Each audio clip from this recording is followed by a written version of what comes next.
Hi, everyone. Judge Andrew Napolitano here with Judging Freedom.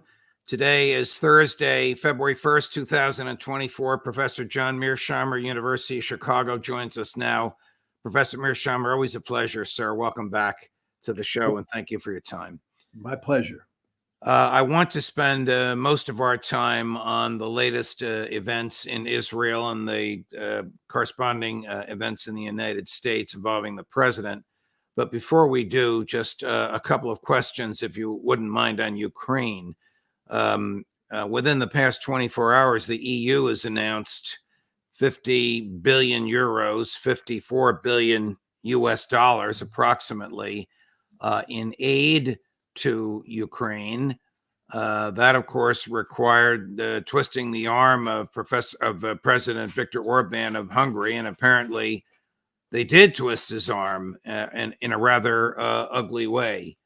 So I'm wondering if you can weigh in on this. How did they get Orban to go along, and what is Ukraine, which is about to lose its chief military guy, and which is in desperate need of manpower, going to do with $50 billion worth of second-rate military equipment?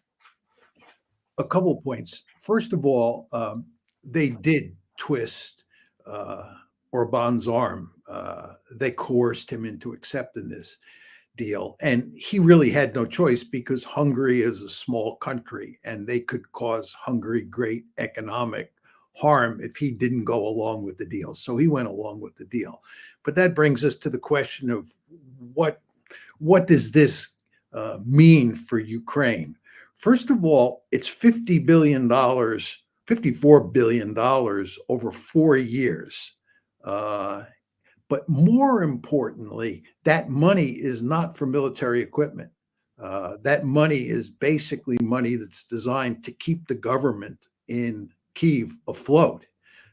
So it's not like we're giving them money to buy weapons. And even if we did give them money to buy weapons, there are not many weapons to buy. As you and I have talked about on numerous occasions, the problem is that the West doesn't have an industrial base that can spin off large numbers of weapons that it can give to the Ukrainians so that it can stymie these Russian attacks. This is the real problem here. So in the end, this money is not going to have much impact on what happens on the battlefield. And this war will continue to go in Russia's favor as a consequence, because it is a war of attrition. The Russians have a significant manpower advantage, and they have a huge and growing advantage in terms of weaponry. Did the EU actually threaten to wreck the Hungarian economy and cause innocents to suffer because the president is standing on a sound principle that Ukraine's going to lose anyway? Why should we waste our money there? Sure, this is the way the United States operates all the time when countries balk at doing what we want them to do. This is why we have sanctions on so many countries around. Was the U.S. involved in this EU threat to Orban?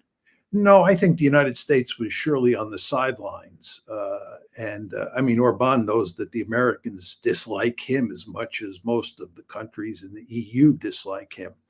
But the fact is that Hungarian is in a precarious economic situation, in good part because of this war, and therefore it is vulnerable to economic coercion. And the EU is desperate enough to get that money to Ukraine that it was willing to play hardball with him, and they played hardball. So this, because it's cash and not military equipment, this is a field day for the corruption masters in Kyiv. Well, this is one of the two reasons that Orban did not want to give the money to Ukraine. He said this is the most corrupt country, or one of the most corrupt countries in the world, and giving them a huge chunk of money like this is like throwing money down a rat hole. And then the second reason that he didn't want to give money to Ukraine is that he thought that this was a lost cause. And the whole idea that you're going to use Ukraine to bleed the Russians white makes no sense at all. And in that regard, I think he was absolutely right. And of course, he was absolutely right on the first point as well. Right. Ukraine is a great country.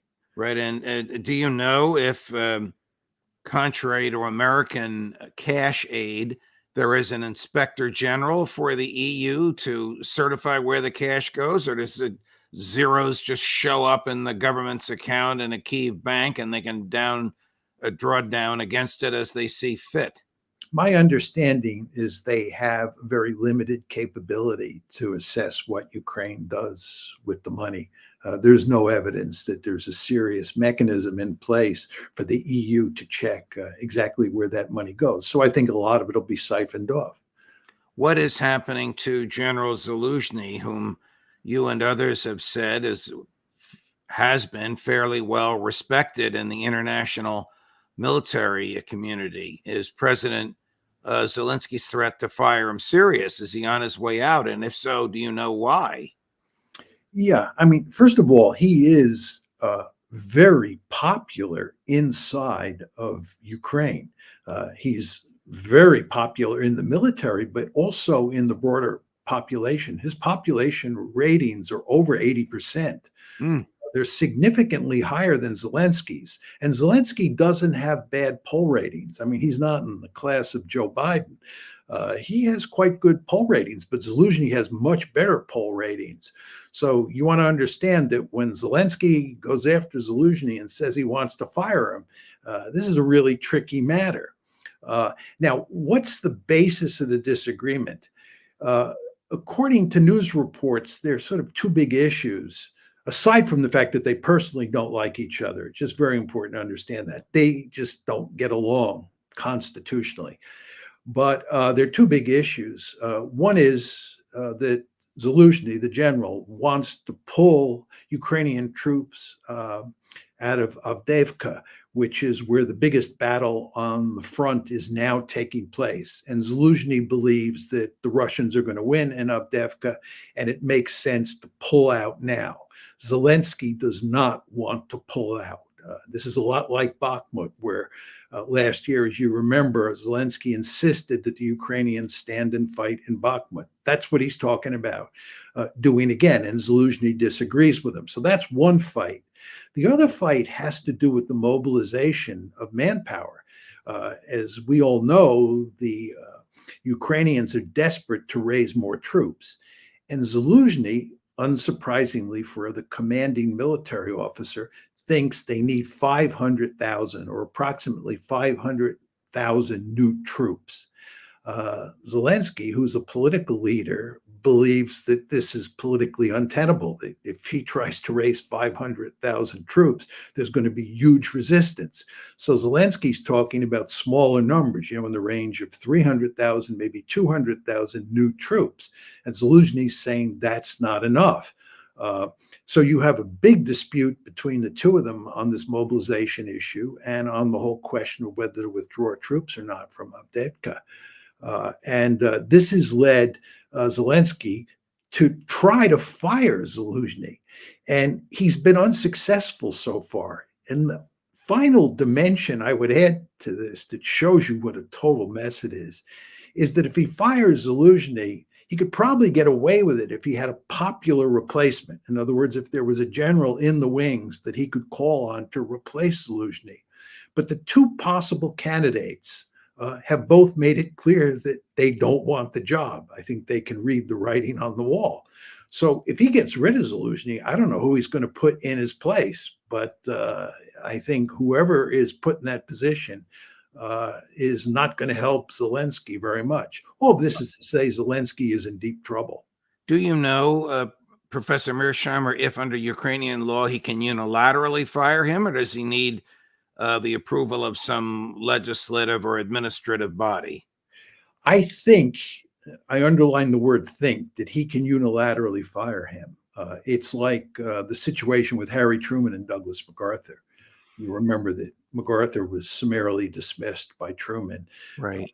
I mean, Zelensky is the commander in chief. And this is why he can say, we're going to keep the troops in eastern Ukraine. We're not going to withdraw any troops from Avdiivka. So if I asked you before the 54 billion was promised by the EU, and now I ask you after the 54 billion promised by the EU, the same question: is Ukraine on its last legs? There's no question that it is on its last legs. I mean, in terms of the number of troops the Russians have mobilized, uh, compared to what the Ukrainians have been able to mobilize to replace losses on both sides. The Russians have a decisive advantage.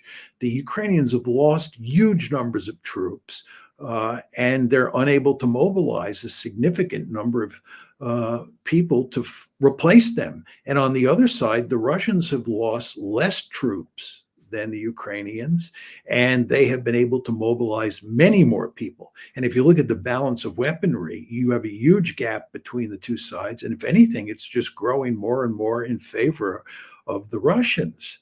And this is not talked about very much, but the other thing is that it is the Russians who control the skies. I mean, leaving drones aside in terms of, fighter aircraft, bombers, and so forth and so on.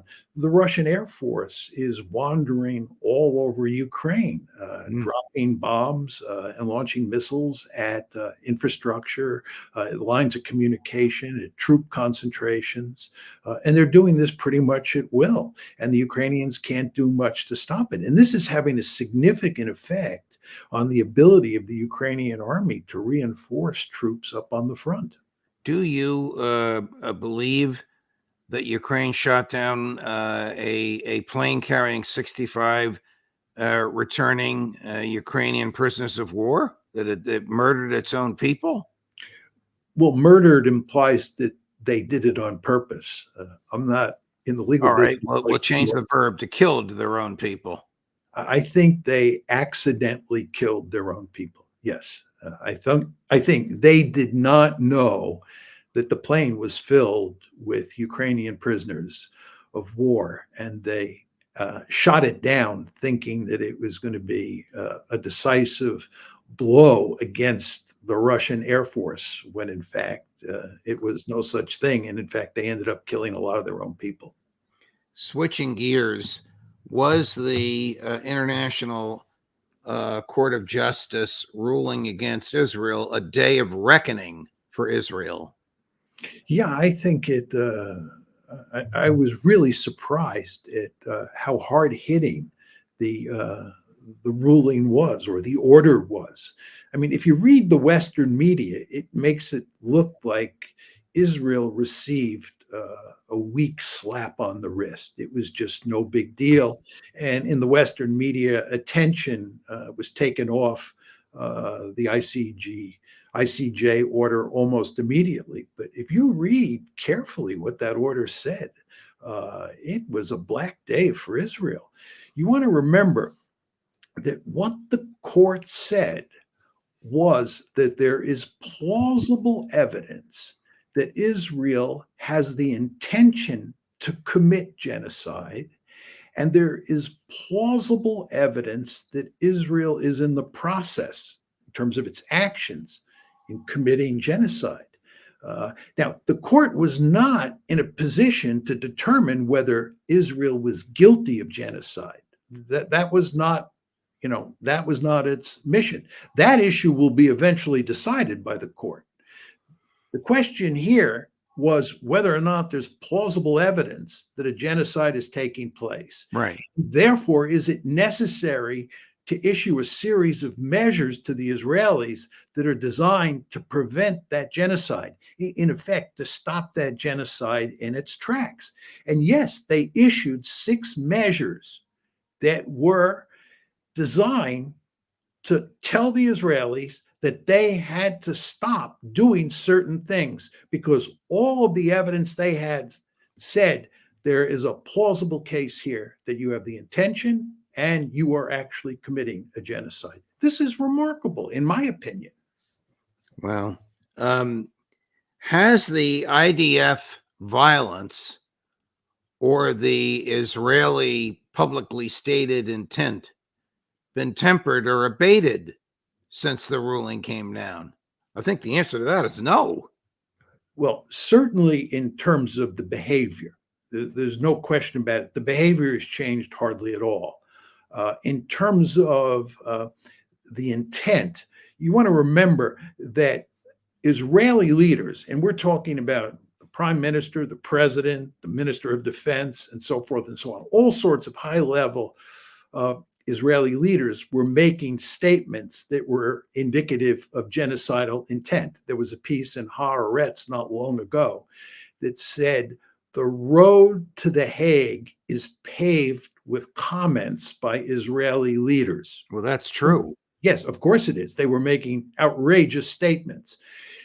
I think it's fair to say that they have stopped making those kinds of outrageous statements. They've curbed their rhetoric in large part because they understand that it got them into one well of a lot of trouble at these recent ICJ hearings. But in terms of the actions, there is no evidence that they're backing off. If we've shown you this before, I apologize, but here's the two most extreme members of Prime Minister Netanyahu's coalition after the decision came down by the ICJ, Ben-Gvir and Smotrich. You know the names, you know their thoughts. Here they are addressing a rally. One of them addresses Prime Minister Netanyahu by name, even though he's not physically there. Tell me what you think. This is number... You said that the President of the United States had launched an attack on Iran without... Number two, Chris. Mr. Prime Minister Benjamin Netanyahu, I'm addressing you from this stage. It's a shame to wait another 19 years to understand that Gush Katif and northern Samaria must be returned. The responsibility of brave leadership is to make courageous decisions. We are settling our land from width to length, controlling it and fighting terror always, and bringing with God's help security to all of Israel. You know what the answer is. Without settlement, there is no security. Any question what they're encouraging him to do?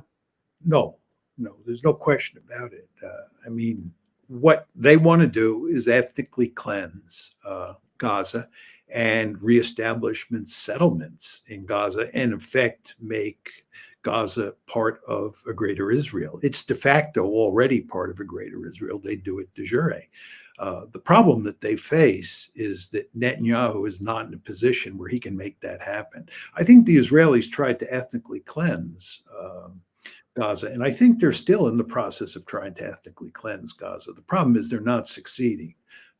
And the United States has made it clear that they do not, or that we do not want to see that happen.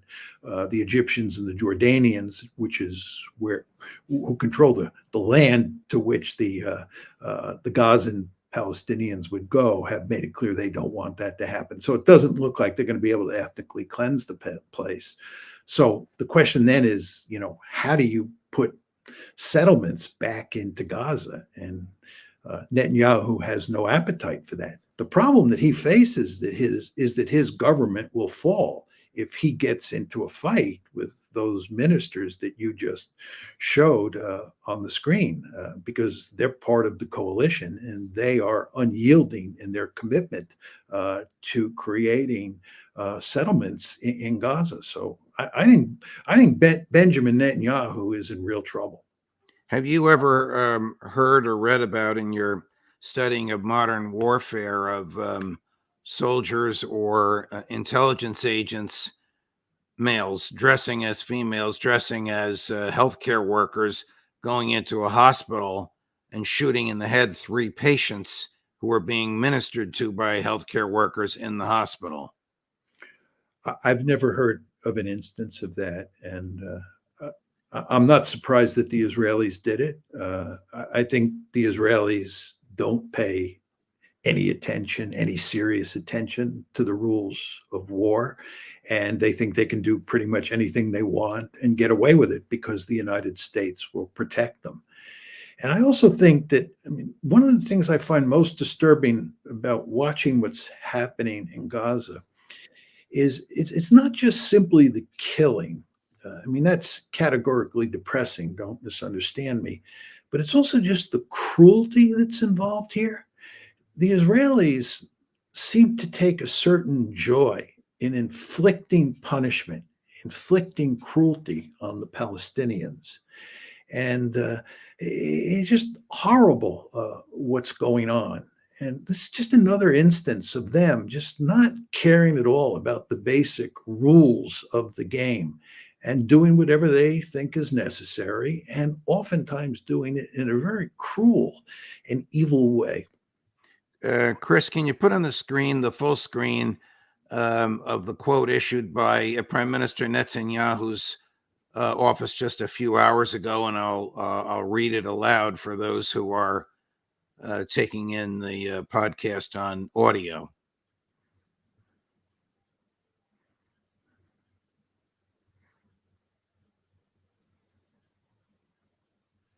Coming up. This is a statement by Prime Minister. Here it is. Prime Minister Netanyahu responded to U.S. President Joe Biden's decision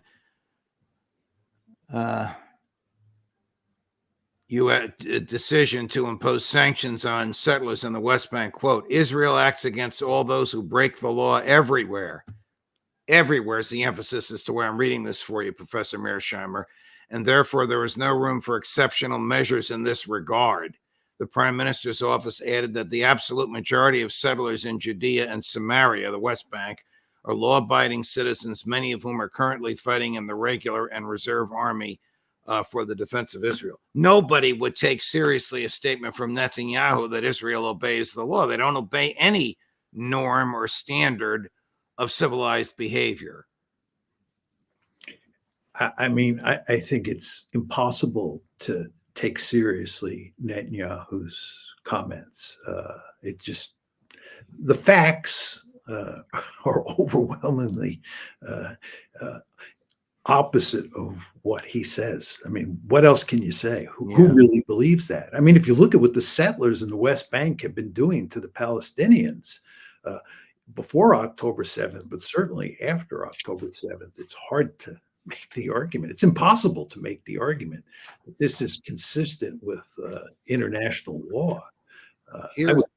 I would think it's probably not even consistent with Israeli law. Right.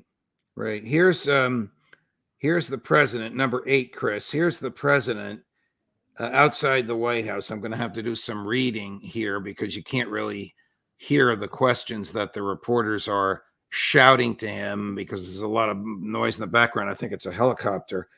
But basically, he's expressing an opinion about whether those who supply weapons are responsible for the manner in which the weapons are used. Take a listen to this. Have you made a decision on how you respond to attacks? You hold Iran responsible for the deaths of 3 Americans. I do hold them responsible in the sense that they're supplying the weapons to the people who did it. What will happen in response? We'll have that discussion.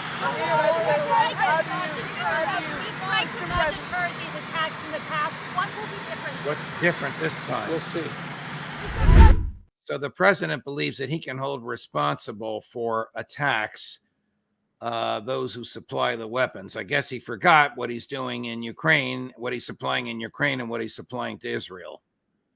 Well, you want to remember with regard to Israel's behavior in Hamas, he made it very clear at least one point that he thought that the bombing was indiscriminate, that the Israelis were engaged in indiscriminate bombing in Gaza. Well, they're using American bombs to engage in the indiscriminate bombing. Yes, and I would also note to you that, and we've talked about this before, that the Israelis are dropping 2,000 and 1,000 pound bombs in areas that are filled with civilians, and the end result is that they're killing huge numbers of civilians.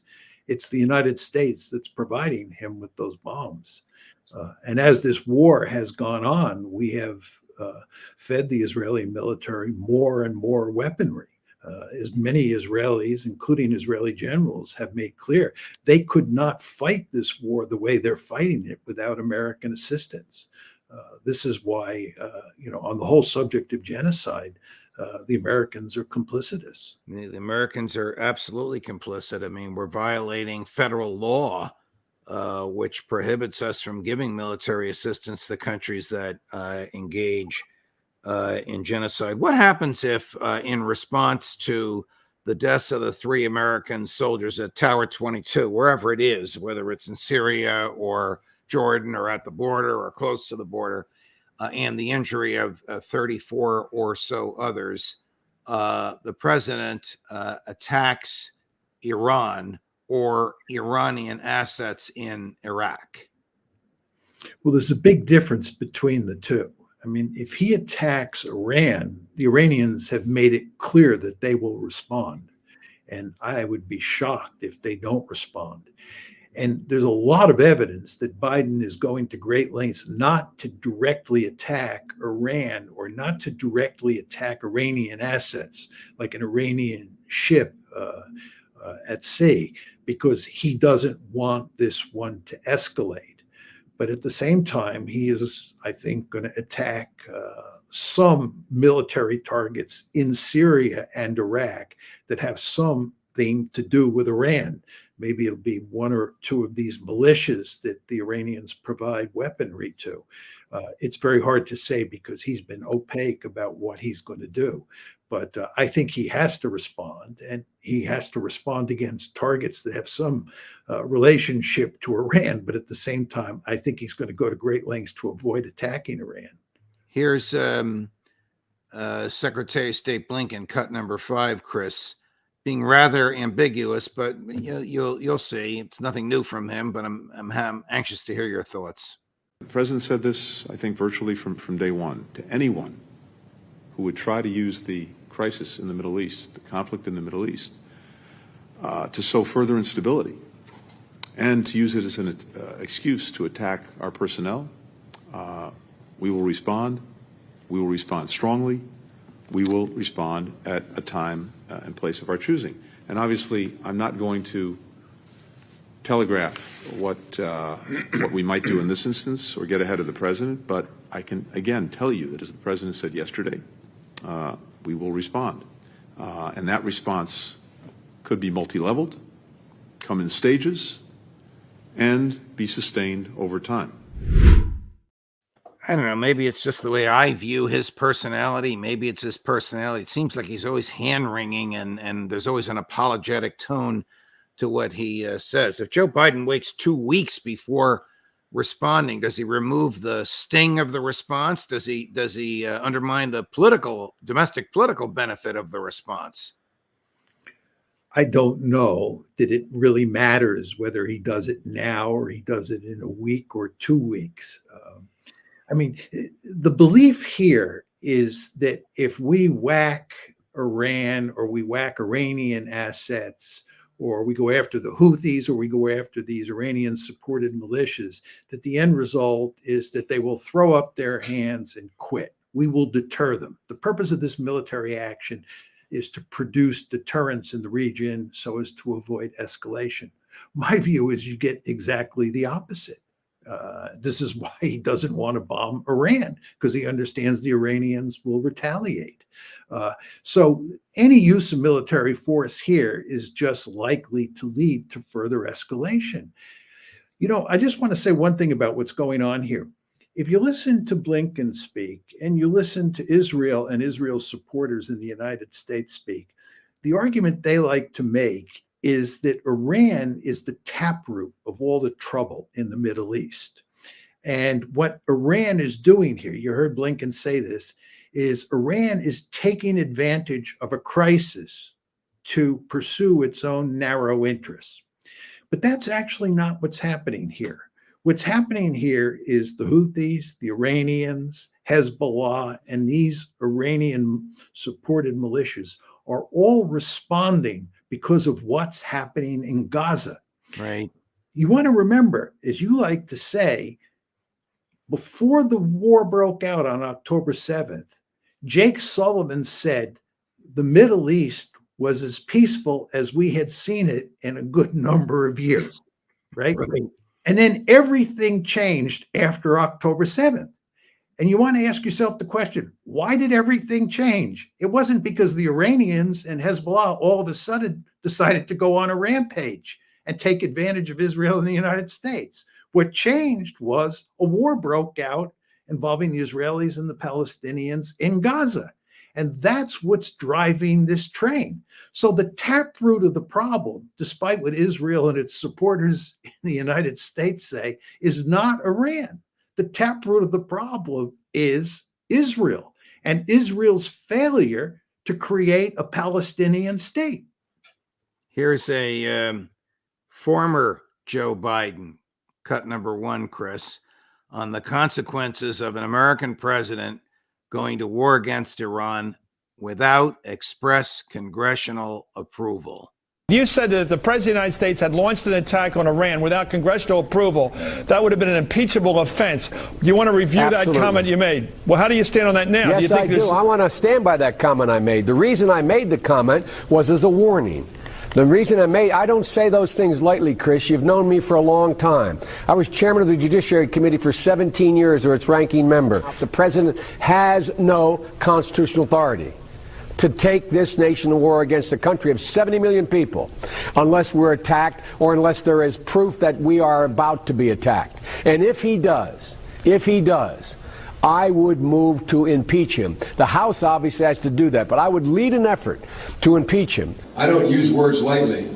Some of you may have seen me on Stephanopoulos or Meet the Press and the shows I've been on a weekly basis. I want to make it clear to you. I've drafted, with the help for 17 years, I was the chairman of the Judiciary Committee or the ranking member. And ladies and gentlemen, I drafted an outline of what I think the constitutional limitations have on the president under the war clause. I went to 5 leading scholars, constitutional scholars, and they drafted a treatise for me. It's being distributed to every senator. And I want to make it clear, and I made it clear to the president, that if he takes this nation to war in Iran without congressional approval, I will make it my business to impeach him. Oh, that was then, but this is now. Do you think he feels the same way? No, but I'll tell you how he'll try to wiggle off the hook. He'll say that Iran actually attacked us in the killing of those 3 Americans at Tower 22. Now, the problem that he faces is he's admitted that we have no evidence that Iran was responsible for this attack. The only evidence he can point to is that they were using, apparently, Iranian weaponry. But the Iranians did not attack us.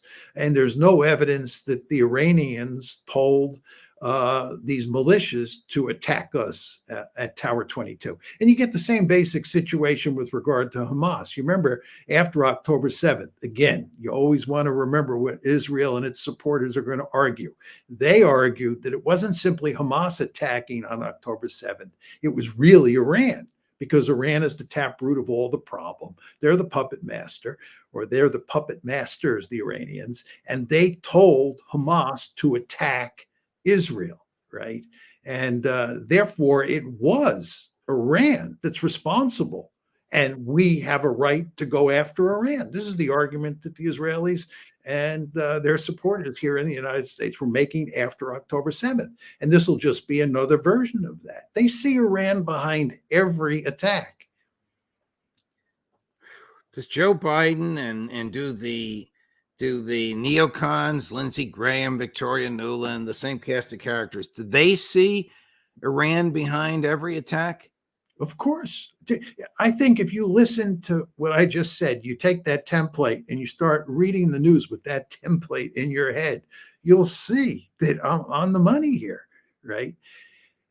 Look, the question is, who do we blame? Who do we blame for this giant mess that we're in? Somebody like me would say the Israelis are responsible for this mess because of the failure to give the Palestinians a state of their own. And given the way they treated the Palestinians, both in Gaza and in the West Bank. And they are a strategic liability for the United States. Israel is a strategic liability for the United States. Now, that's an argument that Israel and its supporters do not want to hear for 1 second. So what you have to do is engage in blame shifting. And the question is, who are we going to blame? If we're not going to blame the Israelis, we got to blame somebody else. So who do they blame? They blame Iran. And if you want to see this in spades, just read the Wall Street Journal every day. This template that I'm laying out for you now informs almost every article, op-ed, and editorial you'll find in that newspaper. Professor Mearsheimer, thank you very much. And thank you for that very courageous and insightful description of how we got to where we are in the last 3 or 4 minutes. We will cut that clip and run it so that those that don't have the time to watch this full, very insightful interview can hear the summary of it that you just made. Thanks so much. We look forward to having you back next week, my friend. Likewise. Thank you. Powerful, powerful, elegant, irrefutable, in my view, intellectual summary of the mess in the Middle East and the original cause of it. More on this and more on Ukraine at 4:15 today with another powerful intellect, Max Blumenthal, Judge Napolitano for Judging Freedom.